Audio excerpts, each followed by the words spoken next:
Madame, mademoiselle, monsieur, bonjour et bienvenue dans notre magazine « Il était une fois ». Merci d'être avec nous. Aujourd'hui, il était une fois les chrétiens d'Orient. Et pour nous permettre d'entrer dans cette thématique, je vous propose de regarder directement ce reportage qui a été tourné en Syrie.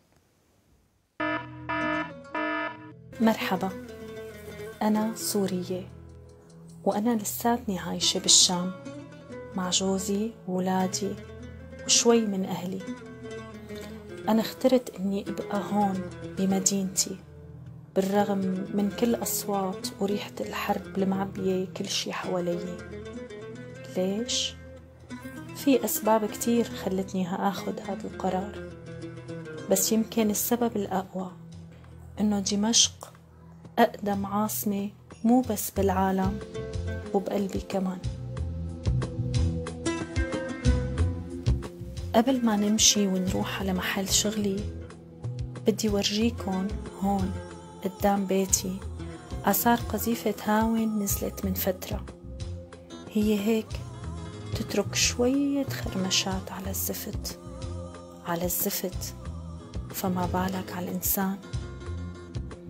الهاون عنا بتنزل، ممكن تصيب حدا أو ما تصيب حدا، بس هي دايما بتصيب هيك شي جواتنا، تترك آثار بقلوبنا، آثار يمكن تشبه كتير هي الآثار، هي الخرمشات الواضحة هون على الزفت. بطريقي من بيتي لشغلي ويلي بياخد أقل من دقيقتين لأوصل بالسيارة بمرق فوق 14 أثر لقذائف هاون، وأنا كل يوم بتقصد إني مر فوقن، ما بعرف ليش. يمكن في خرافة جواتي إنه الهاون ما بتنزل بنفس المحل مرتين، أو يمكن لأدعس عليها كل يوم وكفي طريقي وكأني عم بعلن بصوت عالي إنه أنا قوية، أنا مكفية بحياتي ولو شو ما صار. صحيح نسيت قلكن إنه أنا بشتغل بكاريتاس.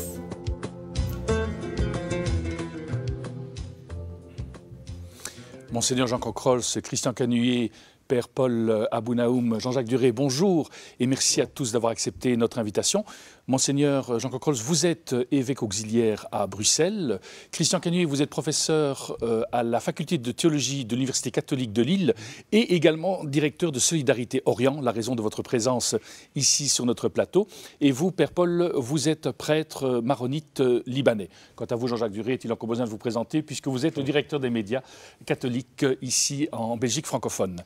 Monseigneur, vous rentrez d'un voyage justement dans ces pays. Alors, quelles ont été vos impressions de ce voyage?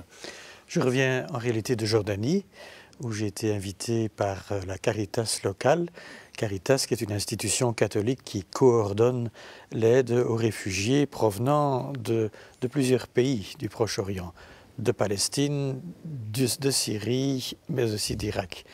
Et j'ai été particulièrement impressionné par ce que réalise là sur place Caritas, soutenu par toutes les organisations Caritas coordonnées à Rome par Caritas Internationalis.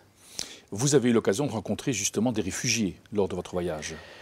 J'ai eu la chance, je dois dire, de rencontrer des réfugiés, en particulier des réfugiés chrétiens, expulsés de Karakosh, de Mossoul, d'Irak, des gens qui ont tout perdu et qui, quelques jours après, se sont retrouvés là, un peu au milieu de nulle part, en Jordanie, avec la vie sauve, mais en ayant pour le reste tout perdu.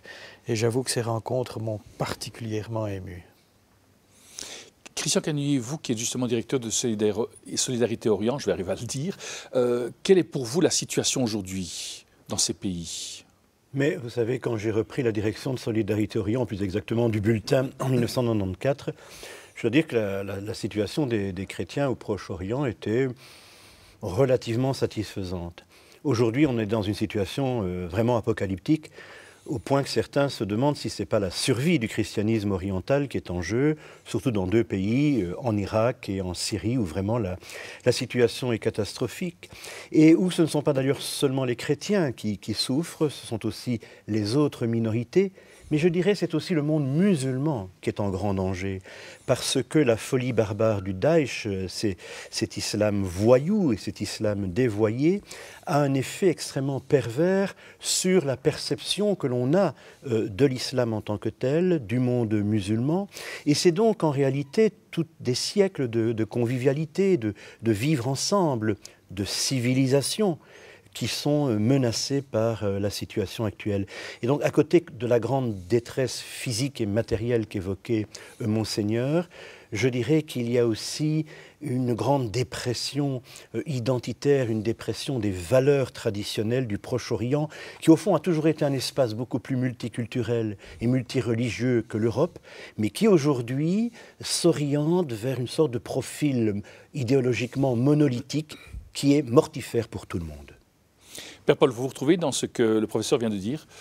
Tout à fait. En fait, c'est vrai que nous, comme chrétiens de l'Orient, nous sommes en choc parce qu'on ne s'attendait pas qu'en 2012 ou bien jusqu'à de nos jours, que ce genre de barbarie revienne à la région ou bien que ce genre de barbarie puisse avoir lieu dans le monde. En fait, c'est vrai que tout à fait, les chrétiens avant ce qu'on appelle printemps arabe, on se sentait que les choses allaient s'améliorer dans plusieurs pays qui étaient déjà très discriminatoires en fait envers les chrétiens, mais depuis 2012, on vit une certaine peur, avec l'espérance bien sûr, mais quand même, soyons réalistes, on a peur de ce qui se passe, pas peur pour les chrétiens seulement, mais même pour l'islam que nous connaissons au Proche-Orient et même pour le monde entier avec ce que vous voyez en fait arriver même en Europe, même au cœur de l'Amérique, de l'Australie. Justement, vous qui êtes libanais, avez-vous le sentiment que le Liban pourrait aussi être touché par de tel type de courant, ou bien est-ce que vous avez le sentiment que là encore, on arrive à vivre en harmonie les uns avec les autres? C'est-à-dire, le Liban, c'est un pays assez spécial au niveau de la répartition confessionnelle et ethnique.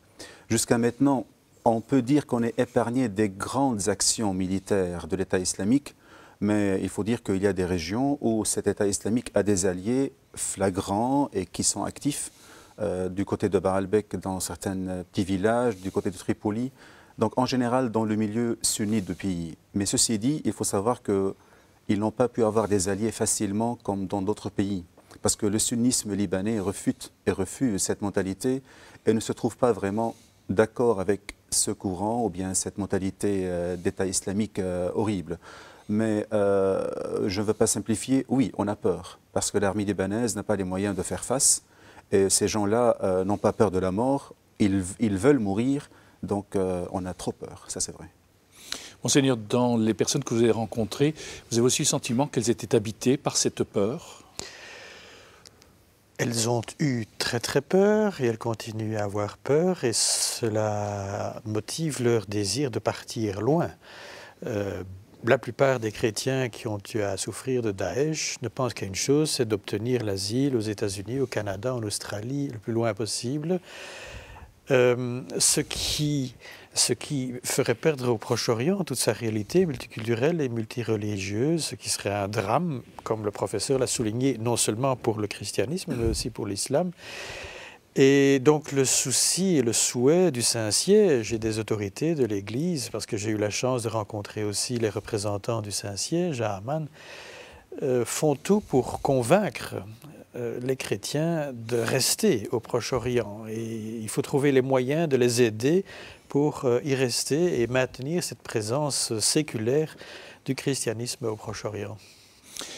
Christian Canu, est-ce que l'on peut expliquer justement cette dérive que l'on voit aujourd'hui dans des pays comme l'Irak et la Syrie? Est-ce qu'aujourd'hui on a suffisamment de recul pour avoir une explication par rapport à cela?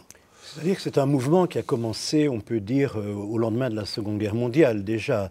Il ne faut pas oublier qu'il y a un paramètre important, c'est le traumatisme ressenti par le monde arabe suite à la défaite arabe lors de la Première Guerre israélo-palestinienne, israélo-arabe.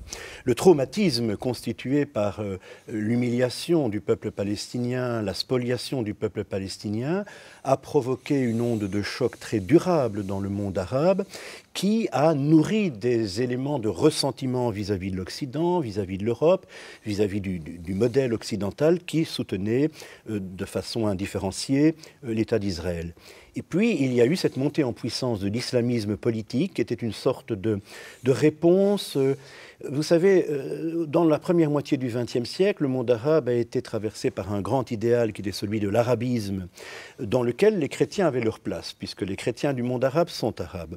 Et cet idéal a fait place à l'islamisme, qui considère que la solution pour ces pays, la solution de leurs problèmes, pour lutter contre les régimes prédateurs, pour lutter contre l'injustice économique et sociale, c'est de retourner aux valeurs fondamentales d'un islam mythique, ce qu'on appelle le salafisme, l'islam des compagnons du prophète, un islam radical, un islam sans demi-mesure, fondamentaliste, qui serait la solution à tous les problèmes. Et ce courant a été porté par des pays comme l'Arabie saoudite, qui depuis le XVIIIe siècle, la dynastie en place en Arabie saoudite, est associé à une idéologie de ce type-là, le wahhabisme, qui n'a cessé de faire progresser son influence, surtout à partir des années 70. On a bien vu ce courant monter un peu partout, en Égypte, au Machrek, au Liban, en Syrie. Et la dérégulation qu'a induite le fameux printemps arabe, a permis à ce mouvement de s'engouffrer de façon très active sur la scène politique et ici et là de tenter une sorte d'OPA sur les révolutions en cours. Christian Canuet et Père Paul, est-ce que aujourd'hui, évidemment, on connaît c'est un pic terrible de ce qui se passe, mais on dit que toujours la région a quand même été en proie à des conflits entre les différentes confessions.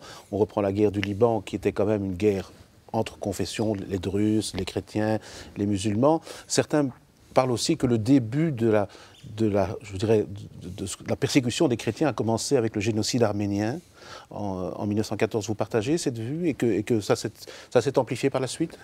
Pas tout à fait, parce que le génocide arménien est beaucoup moins motivé par des motifs, des paradigmes religieux que par des paramètres nationalistes.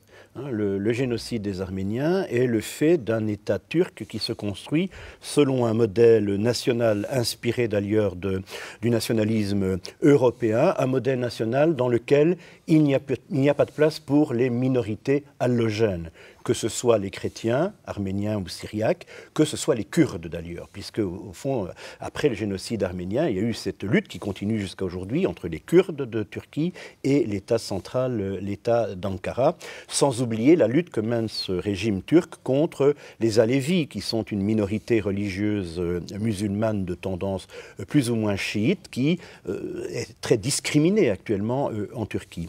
Tandis qu'au Proche-Orient, je crois qu'on a vraiment affaire à d'autres facteurs qui ont joué. Je crois que c'est une image très négative de l'Occident qui s'est petit à petit construite parce que l'Occident a fait jouer au Proche-Orient d'abord ses intérêts, et notamment les intérêts économiques liés à la manne pétrolière. Nous avons profondément humilié ces peuples au lendemain de la chute de l'Empire ottoman, en les empêchant quelque part d'accéder à des États citoyens. Au fond, quand on regarde la Syrie, quand on regarde l'Égypte, quand on regarde le Liban, il y avait tout un mouvement vers la modernité, vers l'État citoyen, vers une sorte de démocratie parlementaire qui était bien enclenchée dans les années 30. Mais c'est après la Seconde Guerre mondiale et après le séisme qu'a constitué la création aussi de l'État d'Israël, il faut quand même revenir toujours à cela, qu'on a laissé s'engouffrer l'idéologie religieuse comme substitut, si vous voulez, d'autres idéaux, ceux notamment de la modernité, de la citoyenneté, d'une certaine laïcité à l'orientale. Père Paul. C'est-à-dire, en fait, je suis d'accord avec M. Canuet sur les détails. Je rajoute en fait deux éléments peut-être qui ne sont pas très connus dans le monde occidental. Il y a le problème, en fait là, pour ne pas être pris pour quelqu'un catholique qui parle de l'islam. Là, je peux citer quelques références de grands philosophes, soit des imams musulmans comme Ayad Jamaluddin, irakien, ou bien M. Ibrahim el-Balihi, saoudien, député au Parlement. Il y a le problème de ce qu'on appelle la jurisprudence, donc l'explication de certains versets qui sont cités dans le Coran, et ces versets sont très clairs sur la non-acceptation de tout ce qui n'est pas musulman. Donc même ça va jusqu'à décapitation ou bien extermination. Donc en fait, la lecture de ces versets est-ce qu'on les prend à la lettre et il faut les appliquer? En ce cas, tout ce qui n'est pas musulman, il faut qu'il soit éliminé. Ou bien doit subir ce qu'on appelle la démitude, donc un système de seconde classe. Et on a l'autre problème, c'est que nous, comme chrétiens, on a collaboré à tout ce qui s'appelle insérer les notions de citoyenneté dans l'islam, tout ce qui est mouvement, si on peut dire, de gauche, tout ce qui est communisme, tout ce qui est système de contre-courant qui était présent, c'était apporté par les chrétiens, vu leur lien avec l'Occident. Mais vu que nous sommes des chrétiens, donc nous adoptons l'Ancien Testament, la Torah, nous sommes pris par ces courants islamistes et quelques fanatiques comme étant l'extension d'Israël ou bien l'extension de l'Occident. Donc nous sommes des collaborateurs et que nous sommes des gens, des personnes non grata. Et il faut qu'on parte de la région parce que nous sommes du malheur pour la région. Pourtant, ce n'est pas vrai. Nous sommes là-bas, même avant l'arrivée de l'islam, nous sommes là-bas des gens de la région depuis des milliers d'années. On aime la région et on compte beaucoup sur ces quelques voix musulmanes qui sortent et qui dénoncent ce qui se passe et qui veulent vraiment un monde arabe qui reconnaît le citoyen et pas seulement la religion. Monseigneur. J'ai eu la chance de rencontrer également en Jordanie des initiatives de la famille royale jordanienne, la famille hachémite, soucieuse précisément de ce vivre ensemble, toutes confessions confondues. Différents membres de la famille royale ont fondé un institut de rencontres interreligieuses. J'ai rencontré ces responsables musulmans, j'ai été assez séduit par le sérieux avec lequel ils abordaient la question et de façon très décomplexée, mais aussi avec une approche, une lecture, comme le Père le soulignait, une lecture historico-critique des versets coraniques, une remise en perspective historique d'un certain nombre de versets qui permettent de les comprendre dans le contexte dans lequel ils ont été écrits par le prophète. Une question que je me pose, la presse a parlé de la persécution des chrétiens quand même depuis de longs mois, etc. Et puis, il a quand même, en Belgique, fallu attendre longtemps avant que le pouvoir politique s'insurge contre cela. Est-ce qu'il y avait-il une honte, pensez-vous, à défendre des chrétiens persécutés? Parce qu'il a fallu quand même attendre août 2014 pour que 2 parlementaires osent dire il serait bon qu'on en parle de manière un peu plus publique. Comment est-ce qu'on peut expliquer ce silence du politique pendant tant de mois? Je pense que nous avons en Belgique une tradition sociétale qui a longtemps été très marquée par le poids de l'Église. Le poids de l'Église dans la société civile et politique en Belgique a été considérable. Et donc il y a aujourd'hui, je dirais, dans les milieux politiques, une sorte de frilosité, de réserve, dès le moment où une solidarité vis-à-vis de minorités persécutées risque d'être interprétée comme une solidarité confessionnelle. Dès le moment où une minorité est identifiée comme chrétienne, il y a, de la part de certains milieux politiques, effectivement, en Belgique, une certaine distance, hein, le but étant d'éviter tout accent qui rappellerait les croisades, qui rappellerait des connivences d'un autre âge. Mais je crois qu'aujourd'hui, le vent est en train de tourner. Beaucoup de responsables politiques se rendent compte que défendre les minorités chrétiennes, ce n'est pas défendre ces minorités en tant qu'elles sont chrétiennes, mais en tant que minorité en détresse, qu'en tant que minorité persécutée, qu'en tant que minorité discriminée. C'est-à-dire que cette défense des minorités chrétiennes induit évidemment aussi la défense de toutes les minorités au Proche-Orient. Elle implique la défense d'un modèle de convivialité interculturelle qui a toujours prévalu au Proche-Orient. Elle implique aussi la défense de la possibilité d'être athée, d'être agnostique au Proche-Orient, parce que c'est un gros problème qui se pose aux sociétés proche-orientales de demain. La liberté religieuse, elle est dans la tradition de ces pays. La liberté de conscience l'est beaucoup moins. Le droit de changer de religion, le droit pour un musulman de devenir chrétien, le droit pour un chrétien de devenir musulman, ça c'est acquis. Hein, mais dans l'autre sens, c'est beaucoup plus difficile. Ou le droit de ne pas avoir de religion. N'est-ce pas ? Et c'est là que se construit finalement la citoyenneté de demain. Et c'est l'enjeu de l'évolution en cours. Et je suis sensible à ce que disait le Père. À quelque chose, malheur est toujours bon. Je sens qu'il y a, je ne sais pas si vous partagez cet avis, une sorte d'électrochoc aujourd'hui dans l'islam. Beaucoup d'intellectuels, beaucoup de théologiens musulmans se disent, est-ce que nous ne devons pas nous interroger en profondeur sur le lien qu'il y a entre la violence barbare à laquelle nous assistons et les fondements même, les fondements scripturaires de notre religion. Les chrétiens ont fait ce chemin. Dans l'Ancien Testament, il y a des choses épouvantables, vous le savez bien.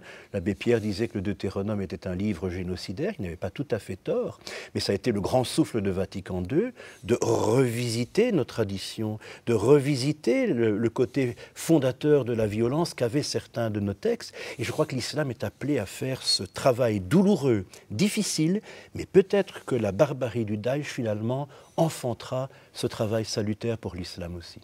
Vous avez ce sentiment-là, Père Paul ? C'est-à-dire en fait que la revisite des textes, oui en fait, je dirais que je suis très optimiste, mais pas tout de suite. Il faut attendre quelques décennies, voire peut-être des siècles. Parce qu'en fait, je voudrais ajouter un phénomène qui était à la source de ce qu'on appelle le printemps arabe, c'est le taux de l'analphabétisation qui a baissé de presque 70% à presque 8%. Taux de natalité baissé de 8% à 2%. Donc le monde arabe et le rôle de la femme. Donc tous ces phénomènes aussi socioculturels et économiques jouent le rôle d'un changement. Mais ce qu'on dit toujours, c'est que ce changement, ce désir de sortir de ce monde très archaïque que le monde arabe vivait, notre région, était volé par les courants islamistes barbares et qui nous rappellent des temps premiers, des invasions, ce qu'ils faisaient dans le nord de l'Afrique ou bien dans d'autres pays. Mais je dirais que les voix qui veulent le changement sont très nombreuses. À chaque fois que je fais des recherches, je tombe sur des gens magnifiques qui essayent de décortiquer, revenir au texte, aux origines, ce qu'on appelle chez nous dans l'Église herméneutique, philologie, études de texte, et ils sont nombreux. Mais on ne leur donne pas la parole. Parfois, on entend des gens qui nous disent, surtout des chrétiens d'Orient, qui nous disent « Mais vous, les chrétiens d'Occident, vous êtes vraiment des naïfs avec vos discours sur le dialogue islamo-chrétien, etc. » Alors, je me tourne vers vous, justement, Christian Caniuet, qui est directeur de CDTR Orient. Est-ce que vous vous retrouvez là-dedans? Et vous, Monseigneur Cockroll, puisque dans votre diocèse, il y a quand même le Centre El Kalima qui, je prône justement ces dialogues. Comment est-ce que vous réagissez par rapport à cela? Est-ce que nous sommes naïfs? Je pense qu'il faut être lucide, évidemment. Il faut savoir que l'islam est très hétérogène et que dans l'islam, il y a des courants extrêmement dangereux, liberticides, vis-à-vis desquels il faut être extrêmement vigilant. Mais d'un autre côté... Mais ils sont minoritaires. Mais ils sont très minoritaires. D'abord, s'agissant de nos pays, et pour éliminer un spectre qui est fort agité par certains cénacles douteux, qui idéologiquement et politiquement sont très marqués, et qui se servent souvent des chrétiens d'Orient pour nourrir des intentions malsaines sur le plan politique, souvent d'extrême droite, il faut bien le dire, qu'il faut dénoncer. Vous savez, la grande majorité des musulmans chez nous sont peu religieux, finalement, ont une certaine distance vis-à-vis de la pratique religieuse. Et puis, vous avez probablement une vingtaine de pourcents de musulmans très, très dévots, très attachés à leur foi, mais sans extrémisme, et peut-être... moins de 5% de musulmans qui sont attirés par ce radicalisme nouveau qui est souvent fondé sur l'ignorance. C'est souvent dans les milieux convertis d'ailleurs de jeunes musulmans qui ont redécouvert leur foi mais de façon un peu caricaturale. Vous connaissez le bon mot, un converti c'est un mot qui commence mal. Souvent le converti est radical comme ça, il s'engage corps et âme dans une vision absolument sans nuance de sa foi. Et donc je dis moi qu'au contraire, le dialogue islamo-chrétien, c'est évidemment la réalité absolument incontournable. Il n'y aura pas d'avenir pour les chrétiens au Proche-Orient et il n'y aura pas d'avenir pour l'islam en Occident s'il n'y a pas de dialogue islamo-chrétien. Et malgré les difficultés de l'heure, ce dialogue, cette perspective du dialogue, elle doit continuer. Les musulmans ont besoin des chrétiens en terre d'islam. C'est ce que dit d'ailleurs de façon très marquée le prince Hassan de Jordanie. En tant que descendant du prophète, j'ai besoin des chrétiens dans la cité musulmane. Et les chrétiens du monde arabe ont besoin des musulmans aussi parce qu'ils sont nourris à la même source culturelle, à la même mémoire, à la même identité. Monseigneur. Je souscris bien sûr entièrement à ce que le professeur Canvillier développe. J'ajouterais qu'en amont du dialogue islamo-chrétien, il faut commencer par la rencontre. La rencontre qui aujourd'hui n'a pas lieu ou n'a pas suffisamment lieu. Sur quelle plateforme, dans quel studio musulmans et chrétiens peuvent-ils se rencontrer et partager d'abord les mêmes questions de citoyenneté, d'avenir de la cité. C'est d'abord se rencontrer sur des soucis communs, des enjeux communs. Habiter la même ville, une grande ville, qu'est-ce que ça signifie pour chrétiens et musulmans? Chaque confession étant différente, mais chaque confession imprégnant ce qu'on souhaite dans le quotidien. Donc, je suis particulièrement soucieux, et je pense que je ne suis pas le seul, à ce que des lieux, des plateformes puissent exister, où on se rencontre, où on se parle, où on se découvre, au-delà de nos différences avec des préoccupations communes. Et je pense que le monde politique est aussi soucieux que cela puisse avoir lieu. Mais, Monseigneur et professeur Kanoui, est-ce que ce dialogue est réellement possible? Vous avez dit il y a quand même l'islam est une religion hétérogène, donc quels sont les interlocuteurs? On n'est pas nécessairement toujours sûr d'avoir le bon interlocuteur dans ce dialogue. Comment est-ce qu'on peut vraiment avancer de manière concrète en disant voilà, là il y a vraiment des possibilités de dialogue et donc de peut-être trouver des solutions? Mais j'ai un secret espoir. On évoquait le fait que ce qui se passe peut être un électrochoc pour beaucoup de personnes de confession musulmane. J'ai le secret espoir que du côté musulman, on se rende compte qu'on peut parler au nom de ses frères dans la foi. La force des chrétiens, c'est que certaines personnes sont déléguées pour parler au nom de la communauté, au nom de l'Église. Le musulman ne peut pas s'engager, ne parle qu'en son nom propre. Et j'ose espérer qu'avec tout ce qui se passe, nous pourrons rencontrer des musulmans qui auront derrière eux une masse, qui pourront parler au nom de tant d'autres. J'ai ce secret espoir, j'avoue. C'est un peu le sens de l'injonction qu'a exprimé le président égyptien Al-Sisi au début de cette année devant les oulémas et les autorités de l'université Al-Azhar, donc la plus grande autorité de l'islam sunnite, en tout cas en Égypte. Il leur a dit, vous devez absolument parler au nom de l'islam, vous devez faire en sorte que ces fous de Dieu ne monopolisent pas la parole islamique et ne dressent pas contre 1,5 milliard de musulmans le reste de la planète. Il faut savoir que les grandes institutions musulmanes qui pouvaient être les porte-paroles de l'islam ont été, à vrai dire, ces dernières décennies, gravement discréditées parce qu'elles étaient instrumentalisées ou trop liées aux pouvoirs en place, qui étaient des pouvoirs ressentis comme prédateurs et injustes. Donc il est important pour ces institutions aujourd'hui de se dissocier de cette ambiguïté, et Al-Azhar, qui est vraiment une institution qui fait un travail sur le terrain fort, important, essaie d'aller dans cette voie-là, parce que dans l'ensemble du monde musulman, soit au Proche-Orient, soit chez nous, il faut bien dire que c'est un certain islam des garages, un certain islam sauvage, un certain islam de la rue, qui s'est petit à petit emparé de la parole musulmane, de la réflexion musulmane, et c'est cette dynamique-là qu'il faut casser pour arriver à des voies communautaires d'expression de l'islam qui soient davantage marquées au coin de la raison, de l'ouverture, d'un accueil de la modernité. Et je crois que c'est possible. Merci en tout cas à chacun d'entre vous d'avoir pris le temps de nous expliquer un peu la situation des chrétiens d'Orient aujourd'hui. Nous arrivons déjà au terme de notre émission. Merci d'être resté avec nous. Si vous souhaitez revoir ce magazine, il vous est possible de le faire en allant sur notre site infocato.be. Au nom de toute l'équipe qui a préparé ce magazine, il ne me reste qu'à vous souhaiter une excellente journée et je vous dis à très bientôt.